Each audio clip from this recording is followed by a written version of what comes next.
തിരുവല്ലയിൽ ഇത്തവണ അതിശക്തമായ പോരാട്ടത്തിലേക്ക് കടക്കുന്നു എന്നുള്ളതാണ്. പ്രത്യേകിച്ച് പ്രതികരണങ്ങളിലൂടെ അവിടെ മാത്യു ടി തോമസ് തുടർച്ചയായി മണ്ഡലത്തെ പ്രതിനിധാനം ചെയ്യുന്നു. ഇത്തവണ ലോക്സഭാ തെരഞ്ഞെടുപ്പിൻ്റെയും തദ്ദേശ തെരഞ്ഞെടുപ്പിൻ്റെയും കണക്കുകൾ കൂട്ടിവെച്ചുകൊണ്ട് UDF വലിയ പ്രതീക്ഷ പുലർത്തുന്നു. അതേസമയം അനൂപ് ആന്റണി ആകട്ടെ അദ്ദേഹത്തിൻ്റെ പേരെടുത്ത് പറഞ്ഞുകൊണ്ട് പ്രധാനമന്ത്രി സംസാരിക്കുന്ന സാഹചര്യമുണ്ടാകുന്നു. ഒരുപക്ഷെ കേരളത്തിലെ രാഷ്ട്രീയത്തിൽ അനൂപ് ആന്റണിയുടെ പേര് അത്ര ഉയർന്നു കേൾക്കുന്നില്ല എങ്കിലും BJPയുടെ ഡൽഹി ഓഫീസിലൊക്കെ നിരന്തര സാന്നിധ്യം ആണ് അനൂപ് എന്നതിൽ തർക്കമില്ല. അവിടെ എല്ലാവർക്കും പരിചിതനായ, അതായത് ദേശീയ നേതാക്കൾക്കടക്കം പരിചിതനായ ഒരു യുവ നേതാവാണ് അനൂപ് എന്നതും എടുത്തു പറയേണ്ടതാണ്. ഇവിടെ ഇതാ ശ്രീജിത്ത്, ഇതുവരെയുള്ള മണ്ഡലത്തിലെ പരിചയവും വോട്ടർമാർ നൽകിയ വിശ്വാസവും ഇടതുമുന്നണി കരുത്തായി കാണുന്നു. വലതുമുന്നണിയാകട്ടെ മറ്റു കണക്കുകൾ, ലോക്സഭയിലെയും തദ്ദേശ തെരഞ്ഞെടുപ്പിലെയും കണക്കുകൾ, ക്രൈസ്തവ മേഖലയിൽ പോലും നരേന്ദ്രമോദിക്ക് സ്വീകാര്യത വർദ്ധിക്കുന്നു എന്നത് വോട്ട് വിഹിതം വർദ്ധിപ്പിക്കാൻ പറ്റുമെന്ന പ്രതീക്ഷയിൽ അനൂപ് ആന്റണിയും. അപ്പോൾ ഈ വോട്ടുകൾ BJPക്ക് അടക്കം ലഭിക്കുന്ന വോട്ടുകൾ ആരുടേത് എന്നതിൽ ഒരു വ്യക്തതയുണ്ടാകുമോ? ഇത്തവണ പ്രവചനാതീതമാകുന്ന ഒരു മണ്ഡലമായി മാറുന്നുണ്ടോ ഇവിടം?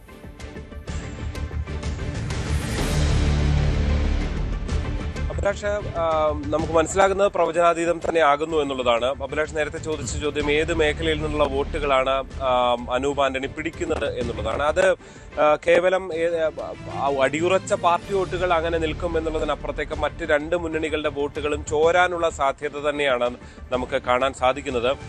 അനൂപ് കഴിഞ്ഞ കുറേ കാലമായി അവിടെ വലിയ അടിത്തട്ടിൽ പ്രചരണം നടത്തുകയും വലിയ പ്രവർത്തനം നടത്തുകയും ആ മണ്ഡലത്തിൽ ഒരു ഓളമുണ്ടാക്കാൻ സാധിച്ചു. യുവാവ് എന്ന ഒരു മുൻഗണനയുണ്ട്. തൊട്ടിപ്പുറത്ത് പതിറ്റാണ്ടുകളുടെ പരിചയമുള്ള നേതാവാണ് മാത്യു ടി തോമസ്. അദ്ദേഹം ഇത്തവണ വീണ്ടും അവിടെ ജയിക്കുമെന്ന് ഉറപ്പിക്കുന്നു. പാർട്ടി വോട്ടുകൾ ഉൾപ്പെടെ നേടി, CPM വോട്ടുകൾ ഉൾപ്പെടെ നേടി, ഇടതിന്റെ ഒരു കോട്ടയായി കഴിഞ്ഞ കുറേ വർഷം, 20 വർഷക്കാലം തുടർച്ചയായി തന്നെ ജയിച്ച ആളാണ്. തന്നെ തിരുവല്ല കൈവിടില്ല, വികസന പ്രവർത്തനങ്ങൾ ഉൾപ്പെടെ ഉണ്ടെന്ന് പറയും. തൊട്ടിപ്പുറത്ത് വർഗീസ് മാമന്റെ പ്രതീക്ഷയും വാനോളമാണ്. സംവിധായകൻ ബ്ലസ്സി ഉൾപ്പെടെ ഇടയ്ക്ക് സംസാരിക്കുന്നത് അദ്ദേഹത്തെ ഏതാണ്ട് വർഗീസ് മാമൻ അനുകൂലമായ, അദ്ദേഹത്തിന്റെ സഹപാഠി കൂടിയാണ്, അനുകൂലമായ നിലയിലുള്ള പ്രതികരണം നടത്തുന്നു. ഒരു മാറ്റം തിരുവല്ലയ്ക്ക് അനിവാര്യമാണ് എന്ന് പറയുന്നു. ഇതെല്ലാം ആളുകളുടെ ആഗ്രഹങ്ങളാണ്. പക്ഷേ തിരുവല്ലയിലെ വോട്ടർമാരുടെ ചിന്ത എന്നത് തന്നെയാണ് അതിൽ പ്രധാനം. പ്രത്യേകിച്ച് സഭാ വോട്ടുകൾ. ഈ തിരുവല്ലയുടെ കാര്യത്തിൽ കുറേ കാലമായി കേട്ടിരുന്നത് ഈ മാത്യു ടി തോമസ് ഒരു വൈദികന്റെ, ആദരണീയനായ വൈദികന്റെ മകനാണ്. അത് മാത്യു ടിക്ക് സഭാ വോട്ടുകൾ വളരെ എളുപ്പത്തിൽ കിട്ടുന്നതിന് കാരണമായി എന്നുള്ളതാണ്. തൊട്ടിപ്പുറത്ത് അതേ സഭയിലെ തന്നെ വൈദികന്റെ മകനായി വർഗീസ് മാമൻ എത്തുന്നു എന്നുള്ളതാണ് അവിടുത്തെ സഭാ പൊളിറ്റിക്സിലെ വളരെ നിർണായകമായ ഒരു ഘടകമായി മാറുന്നത് എന്നുള്ളതാണ്. സഭാ വോട്ടുകൾ അങ്ങനെ ഭിന്നിക്കാനുള്ള സാധ്യത വളരെ ഉയർന്നു നിൽക്കുന്നു എന്ന് തന്നെ. പിന്നീട് സംസ്ഥാനത്തെ പൊതുരാഷ്ട്രീയം കൂടി ചേർത്ത് വെച്ച്, പൊതുരാഷ്ട്രീയത്തിനനുസരിച്ചല്ല തിരുവല്ല ഒരിക്കലും വോട്ട് ചെയ്യാറുള്ളത് എന്നുള്ളതാണ് 20 കൊല്ലമായി മാത്യു ടിക്കൊപ്പം നിൽക്കുന്ന ഒരു മണ്ഡലമായി അത് നിൽക്കുന്നതിന്റെ സൂചന എന്ന് തന്നെ പറയേണ്ടി വരും. പക്ഷെ അവിടെയാണ് അനൂപ് ആന്റണി എന്ന ഫാക്ടർ. അനൂപ് ആന്റണിയെ തന്റെ വലം കൈയായി പ്രധാനമന്ത്രി കേരളത്തിലെത്തിയ ഒരുപാട് നേതാക്കളുടെ പരിപാടികളിൽ പ്രസംഗിച്ചും റോഡ് ഷോകളിൽ പങ്കെടുത്തുമൊക്കെ പോകുന്നുണ്ട്. പക്ഷേ കേരളത്തിൽ ഇങ്ങനൊരു നേതാവിനൊരു വിശേഷണം കിട്ടാനില്ല എന്നുള്ളതാണ്. അത് തന്നെയാണ് അനൂപ് ആയുധമാക്കുകയും ചെയ്തത്. അദ്ദേഹത്തിന് തന്നോടുള്ള സ്നേഹം തിരുവല്ലയോടും തുടരും എന്നുള്ളതാണ്. വികസനമാണ് അനൂപിന്റെ പ്രധാന അജണ്ടയായി എടുത്തു കാണിച്ചിരുന്നത്. ആ നിലയിൽ കൂടി തിരുവല്ലയിലെ വോട്ടർമാരെ ഒന്ന് ഇളക്കാൻ ഒരു വലിയ ശ്രമം നടത്തുന്നു. അനൂപ് പറഞ്ഞതുപോലെ തന്നെ വലിയ പരിപാടിയായിരുന്നു ഇന്നലെ തിരുവല്ലയിൽ നടന്നത്. ചങ്ങനാശ്ശേരി മുതൽ തിരുവല്ല വരെ പ്രധാനമന്ത്രി എത്താൻ ഏതാണ്ട് 25 മിനിറ്റോളം, വളരെ ഒരു 10 മിനിറ്റ് കൊണ്ട് എത്താവുന്ന ദൂരമേ ഉള്ളൂ. പക്ഷെ വളരെ സ്ലോ ആയി ഒരുപാട് കേന്ദ്രങ്ങളിൽ അദ്ദേഹത്തെ കാത്ത ആളുകൾ നിന്നു.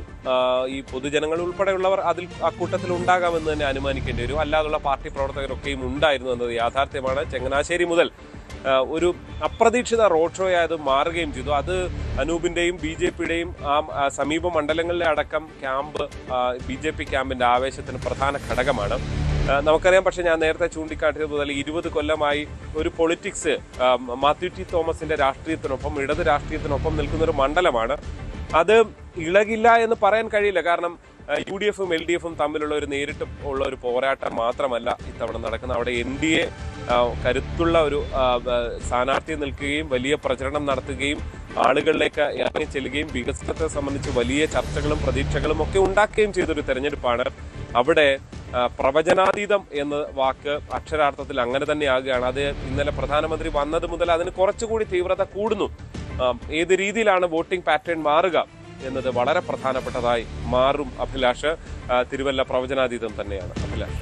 യെസ്, എന്തായാലും തിരുവല്ല ഈ മട്ടിൽ ആണ് പ്രവചനാതീതം ആകുന്നത്. പ്രത്യേകിച്ച് വലിയ പോരാട്ടം നടത്തുന്നു അവിടെ ഇടതു വലത് മുന്നണികൾ തമ്മിൽ. ഒപ്പം അനൂപിന്റെ ഒരു വരവ് അത് BJP-യിൽ കൂടുതൽ പ്രതീക്ഷ കൂടി അർപ്പിക്കുന്ന സാഹചര്യം ഉണ്ടാകുന്നു. പ്രത്യേകിച്ച് പ്രധാനമന്ത്രി തന്നെ നേരിട്ട് മണ്ഡലത്തിലേക്ക് എത്തുന്ന രാഷ്ട്രീയ സാഹചര്യം, അനൂപിനെ പുകഴ്ത്തുന്ന രാഷ്ട്രീയ സാഹചര്യം. അതുകൊണ്ട് തന്നെ അനൂപ് കൂടുതൽ വോട്ടുകൾ പിടിച്ചാൽ അത് എവിടെ നിന്നായിരിക്കും നഷ്ടപ്പെടുക? LDF-ന്റെ വോട്ടുകളാണോ UDF-ന്റെ വോട്ടുകളാണോ? ഇതൊക്കെയാണ് കണക്കിലെ കളികളെ തീരുമാനിക്കാൻ പോകുന്നത്. അങ്ങനെ വീറും വാശിയും നിറഞ്ഞ പോരാട്ടത്തിന് മണ്ഡലം കളമൊരുക്കുകയാണ്.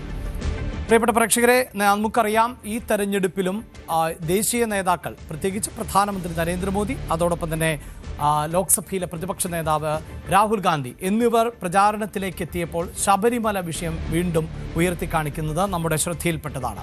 എന്തുകൊണ്ട് ശബരിമല വീണ്ടും പ്രധാനപ്പെട്ടതായി മാറുന്നു? ശബരിമല എപ്പോൾ മുതലാണ് തെരഞ്ഞെടുപ്പ് രാഷ്ട്രീയത്തിൽ നിറഞ്ഞു നിൽക്കുന്നത്? ഇപ്പോഴത്തെ ശബരിമല സ്വർണ്ണക്കൊള്ളയിൽ അല്ല, അതിനു മുമ്പ് തന്നെ, പ്രത്യേകിച്ച് യുവതീ പ്രവേശനം അനുവദിച്ചത് മുതൽ ശ്രദ്ധയിൽ നിൽക്കുന്ന അല്ലെങ്കിൽ തെരഞ്ഞെടുപ്പ് പ്രചാരണത്തിൻ്റെ ഒരു വിഷയമാണ്. നമുക്കതിലേക്ക് വരാം വിശദമായി ഇടവേളയ്ക്ക് ശേഷം. കൂടുതൽ വാർത്തകൾക്ക് News 18 കേരളം യൂട്യൂബ് ചാനൽ സബ്സ്ക്രൈബ് ചെയ്യുക.